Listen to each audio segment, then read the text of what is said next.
Hello everyone and welcome, I'm Kiv, your favorite degenerate, and today I thought that I would talk about something a little bit different, which was mentioned in the latest Ask 343, where the developers basically explained that there is not going to be any pre-rendered cutscenes in Halo Infinite. Everything we see will be in-engine. And so I wanted to talk about if this was the right move and the right direction to take Halo Infinite, and just kind of put both sides of the argument out there and then kind of explain where I'm at. So I guess the first place to start off is, have we ever had something like this in Halo before?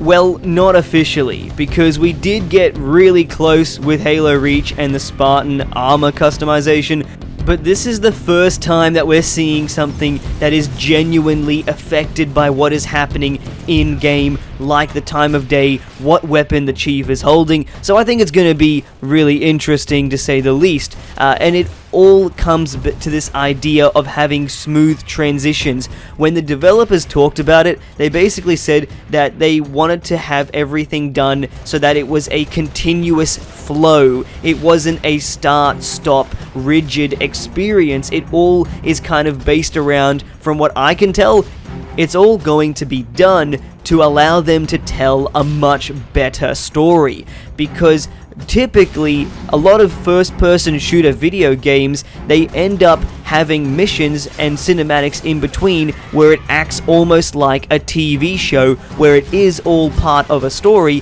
however it's all split into sections, whereas I think the whole idea behind this is to have it more like a continuous movie where everything is just one thing leads into the next. The way this all works is that apparently, according to the developers, when the Chief goes into an interaction, the camera is going to pull away from his head and transition into the scene itself.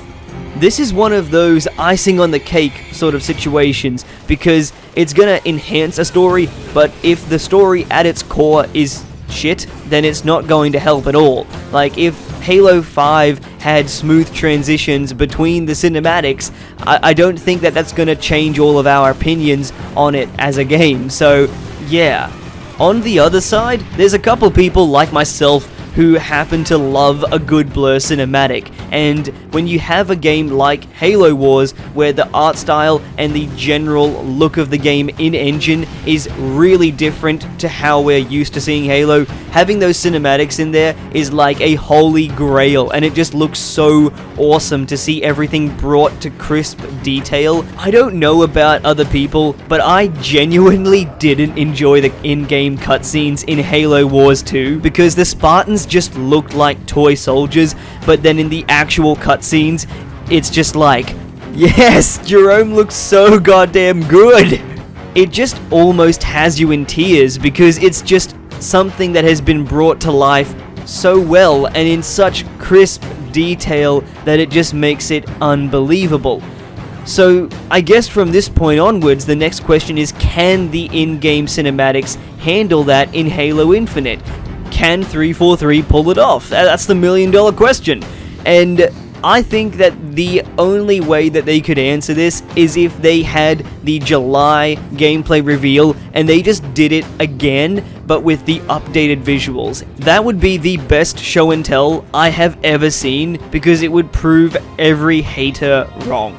Because we've had updates regarding the graphics. We've had the art directors come out and say that we've changed this. We've had graphical and sandbox team members come out and say, yes, we've heard you on this sort of problem, but, you know, we're going to keep working on it and we've made some great progress. I would love to see the cinematic side of things, because in some angles the cinematics look really good, and in other angles you can tell it's like, okay, this looks like it doesn't have the sort of polish that we want from the game. So at the end of the day, I think that cinematics are really important for Halo as a franchise and how it goes about its storytelling.